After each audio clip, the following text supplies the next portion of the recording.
Hello বন্ধুরা, আমি আবারও চলে আসলাম তোমাদের মাঝে নতুন একটি গরম গল্প নিয়ে। আশা করি গল্পটি সবার ভালো লাগবে। তো বেশি কথা না বলে গল্পে যাওয়া যাক। আমাদের বাড়িতে প্রায় প্রত্যেক দিন সেমাই রান্না হতো, কিন্তু সেমাইগুলো কেউ খেত না, কেননা আমার শাশুড়ি খেতে বারণ করত। কিন্তু একদিন আমার ননদ সেই সেমাইটা খেয়ে নিল। সেমাই খাওয়ার সাথে সাথেই তার মাথা ঘুরতে লাগলো। তখন তাকে হাসপাতালে নিয়ে যাওয়া হলো। ডাক্তার বলল সে প্রেগন্যান্ট। আমার ননদ ছিল অবিবাহিত, তাহলে ওই সেমাইয়ের মধ্যে এমন কি ছিল যেটা খেয়েই সমস্ত হয়ে গেল? তারপরে আমার সাথে যা হলো সেটা শুনে তো আপনার মাথা ঘুরে যাবে। আমার নাম শিরিন। মাস্টার্স শেষ হতেই আমার বিয়ের জন্য আমার পরিবার সম্বন্ধ খুঁজে নিল। আমার বরের নাম বিপ্লব। বিপ্লব অনেক সাদাসিধে মানুষ ছিল, কেননা সম্বন্ধ হওয়ার পর আমরা অনেক সময় দেখা করতাম, একসাথে কফি খেতে যেতাম, তারপর একে অপরকে নিজের সম্পর্কে বলতাম, আর বিয়ের পরের কথা বলতেও ভীষণ ভালোবাসতাম। যাই হোক, এভাবেই দিন কাটছিল। আমাদের বিয়ের তারিখ সামনে আসতে লাগলো। আমাদের বিয়ের তারিখ ঠিক হতেই কোথা দিয়ে যে দিন কেটে যেতে লাগলো বুঝতেই পারতাম না। আর বিয়ে করে এবার তো বিপ্লবের বাড়ির বউ হয়ে গিয়েছিলাম। শ্বশুর বাড়িতে আমার একটা ছোট ননদ ছিল, যার নাম মাইমুনা, যে সারাদিন বৌদি বৌদি করে আমাকে সব কথা বলতো। মাইমুনা নিজের সমস্ত ছোট বড় কাজ আমাকে দিয়ে করাতো, আর সমস্ত কথা আমার সাথে ভাগ করে নিত। আজ লাবণীর উচ্চ মাধ্যমিকের রেজাল্ট যাতে সে ভালো নম্বর পেয়ে পাশ করেছে, পুরো বাড়িতেও সাফল্যের জন্য ওকে সবাই শুভেচ্ছা জানিয়েছে। শাশুড়ি ওর জন্য অনেক রকমের খাবার বানাতে বলেছে। আমি সব রকমের মিষ্টি বানিয়েছিলাম, কিন্তু যখন সেমাই বানাতে গেলাম তখন উনি বললেন যে আমি বানিয়ে নেব। যখন সেমাই তৈরি হয়ে গেল তখন শাশুড়িও সেমাই তাকে আলাদা করে রেখে দিলেন, আর সবাইকে বললেন যে এই সেমাই কেউ খাবে না। আমার তো ভীষণ অদ্ভুত লাগলো। যখন সেমাই বানানো হলো তখন সেটা কেউ খেতে কেন পারবে না?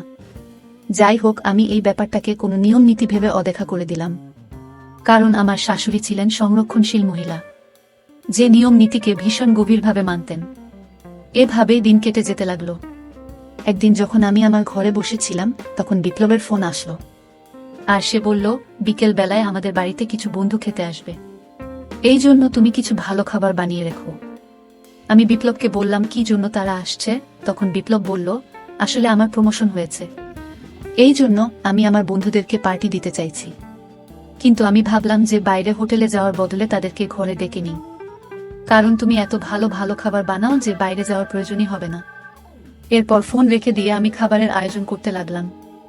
আমি রান্নাঘরে যাবার সাথে সাথে পাড়া থেকে আমার শাশুড়ি চলে আসলো, আর আমাকে জিজ্ঞাসা করলো, বোমা আছে, তুমি এত তাড়াতাড়ি খাবার বানাচ্ছেন? তখন আমি বললাম, মা, আজ বিপ্লবের কিছু বন্ধু ঘরে আসবে, আসলে প্রমোশন হয়েছে, সেজন্য সে নিজের বন্ধুদের পার্টি দিতে চাইছে। আমার শাশুড়ি বললেন, আচ্ছা ঠিক আছে, তুমি খাবার বানিয়ে নাও। আমি বললাম, মা কি বানায়?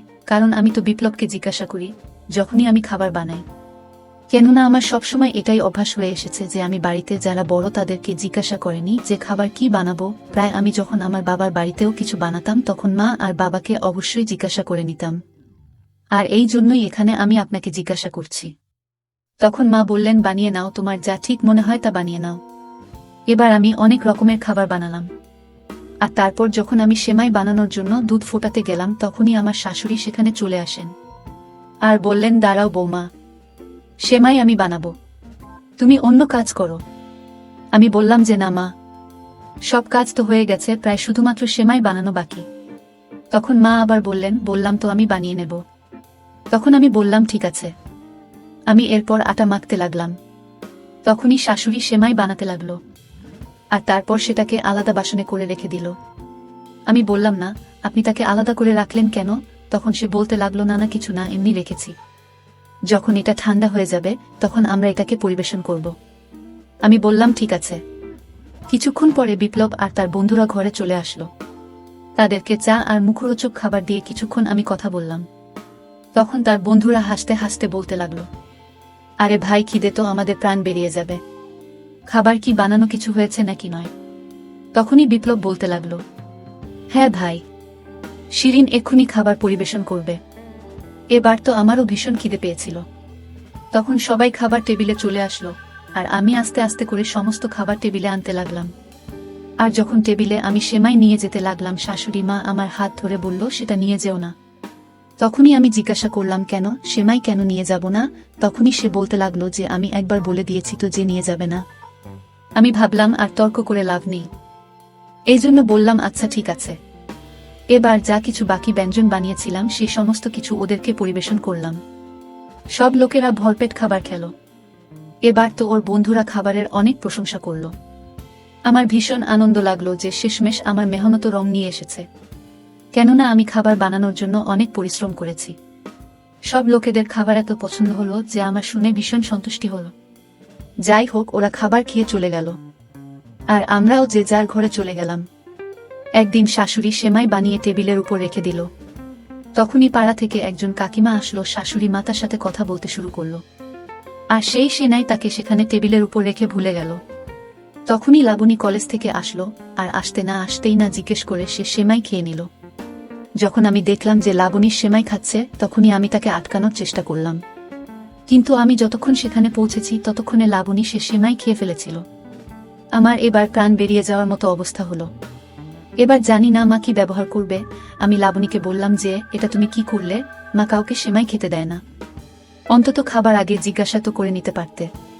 তখনই লাবণী বলতে লাগলো, বৌদি আমার এত জোরে খিদে পেয়েছিল যে আমি ভাবলাম তুমি বানিয়ে এখানে রেখে দিয়েছ, আর এমনিতেও সেমাই যখন তৈরি হয়েছে তখন খাবার জন্য তৈরি হয়েছে, মা কেন শুধু শুধু বলবে। তখনই আমি বললাম, আজকের আগে তুমি কখনো সেমাই খেয়েছ? আজকে তুমি ব্যাপারটা জানতে পারলে এমন তো না, মা তো কখনোই সেমাই খেতে দেয় না, আর এর পিছনে নিশ্চয়ই কোনো না কোনো কারণ হবে, আর সেজন্যই সে বাড়ানো করে। সেই সময় মা চলে আসলো সেখানে। সে কিছু বলতো তার আগে লাবণীর মাথা ঘুরতে শুরু করলো, আর সে অজ্ঞান হয়ে পড়ে গেল। এবার তো আমি পুরোপুরি ঘাবড়ে গেলাম। আমার তো মনের ভেতর এই ভয়টাই ছিল যে এই সেমাই খেয়ে ওর কিছু হয়েছে। এবার তাড়াতাড়ি তাকে হাসপাতালে নিয়ে যাওয়া হলো। ওখানে ডাক্তার তার চিকিৎসা করল। যখন রিপোর্ট আসলো তখন রিপোর্ট দেখে আমাদের পায়ের তলা থেকে মাটি সরে গেল। ডাক্তার বলল লাবণী মা হতে চলেছে। এবার তো যেন আমাদের অবস্থা খারাপ হয়ে গেল, এটা ভেবেই যে এটা কিভাবে হতে পারে। সবাই এই খবরটা শুনে কেমন যেন শক লাগলো। সবার যেন এমন মনে হচ্ছিল যে লাবণীর সাথে এটা কি করে হতে পারে। এত বুদ্ধিমতী ও সংস্কারী মেয়ে, সে এত ভুল কাজ কিভাবে করতে পারে।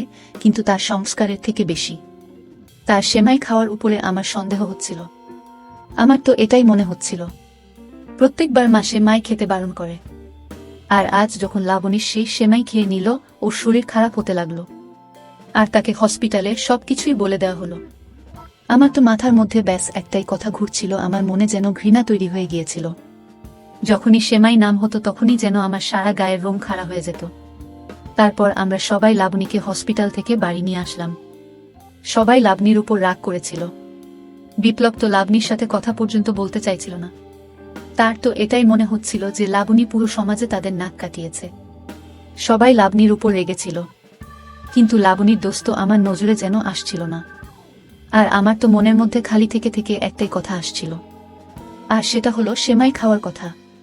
যে নিশ্চয়ই সেমাই খাওয়ার কারণেই এসব হয়েছে, কিন্তু এখনো মাসে মায়ের ব্যাপারে কিছু বলতে রাজি ছিলেন না। তারও এটাই মনে হতো যে লাবণী এ সমস্ত কিছু করেছে। সে কিন্তু নিজের কর্মকাণ্ডের ব্যাপারে কাউকে কিছু বলেনি। তখনই আমি বিপ্লবকে নিজের কাছে ডাকলাম, আর বললাম, আমি বেশ কিছুদিন থেকেই তোমাকে কিছু বলতে চাইছিলাম, কিন্তু সুযোগ হচ্ছিল না। তখন বিপ্লব বলল, কি হয়েছে? আমি বললাম যে কিছুদিন আগে যখনই আমি সেমাই বানানোর জন্য চেষ্টা করতাম তখন মা আমাকে বানাতেই দিত না, আর নিজের সেমাই বানাতো। আর যখন তোমার বন্ধুরা ঘরে আসলো, ওই দিন নিজেই সেমাই বানিয়েছিল।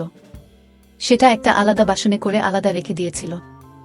আর এখন তো সে রোজ সেমাই বানায়, কিন্তু কাউকে খেতে দেয় না।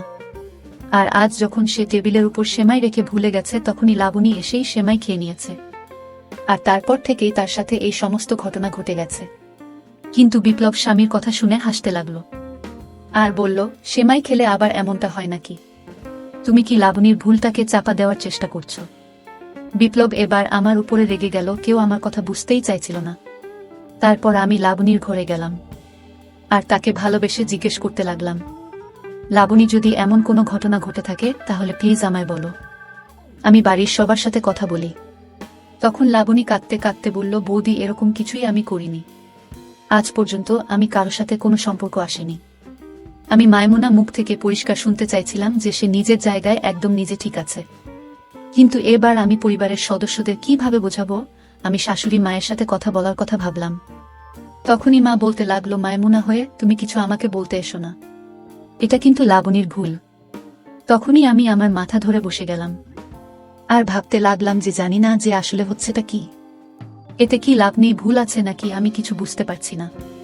তখনই হঠাৎ করে ডাক্তারের ফোন আসলো আর সে বলল, আপনার বাড়িতে কোনো লাবণী নামের মেয়ের রিপোর্ট বদলে গিয়েছে। আমি কিছু বুঝতে পারছিলাম না। আমি মা আর বিপ্লবকে ডেকে নিলাম। আমি তারপরে ডাক্তারকে ঘুরিয়ে আবার জিজ্ঞেস করলাম যে সমস্ত কি হচ্ছে। তখন ডাক্তার বললেন, আপনারা হাসপাতালে আসুন, সবকিছু জেনে যাবেন। আমরা রিপোর্ট নিয়ে হাসপাতালে যখন পৌঁছলাম আর ডাক্তারকে বললাম, তখন ডাক্তার বলল, আসলে আমাদের এখানে আরেকটি মহিলা চেক আপের জন্য এসেছে, যার নামও মায়মুনা ছিল, আর ওনার রিপোর্ট আপনাদের কাছে চলে যায়। আর এই নিন, এটা আপনাদের রিপোর্ট। আর এর মধ্যে আসলে কিছুই নেই।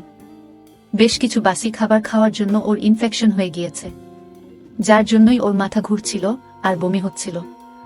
আপনার বোনের রিপোর্ট একদম নরমাল। এবার যেন আমাদের প্রাণে প্রাণ ফিরল যে আসলে মায়মুনা একদম ঠিক আছে।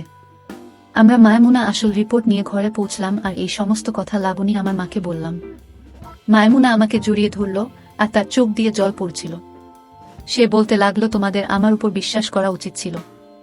আমি বলেছিলাম যে আমি এরকম কিছুই করিনি, কিন্তু কেউ আমার কথা মানেনি।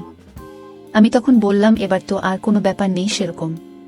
কিন্তু আমার মাথার মধ্যে শুধু এটাই চলছিল যে বাসি 24 MI এটা কি করে হতে পারে। আমরা তো যখনই রেশন আনাই তখনই ভালো একটা আয়নাই, আর তাহলেই বাসি 24 MI এসব কি ব্যাপার ঘটছে। তখনই যখন সেখানে সবাই দাঁড়িয়েছিল, আমি শাশুড়ি মাকে ভীষণ কঠিনভাবে জিজ্ঞেস করলাম যে মা, আসলে এসব কি চলছে?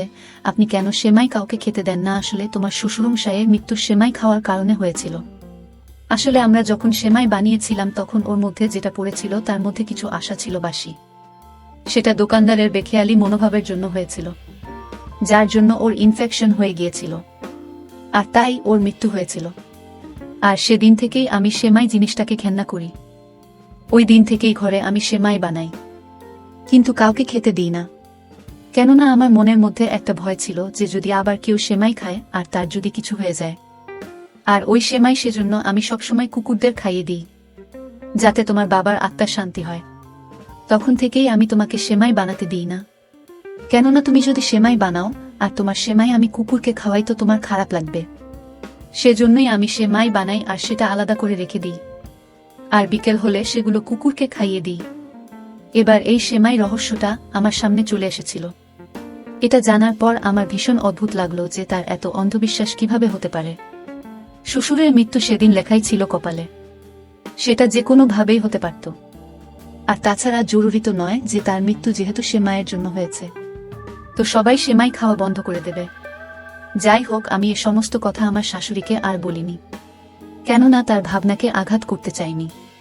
আমি চাইনি যে তার কোনোভাবে খারাপ লাগুক। তখনই বিপ্লব বলতে লাগলো, মা তুমি তোমার মন থেকে এসব ধারণা বের করে দাও।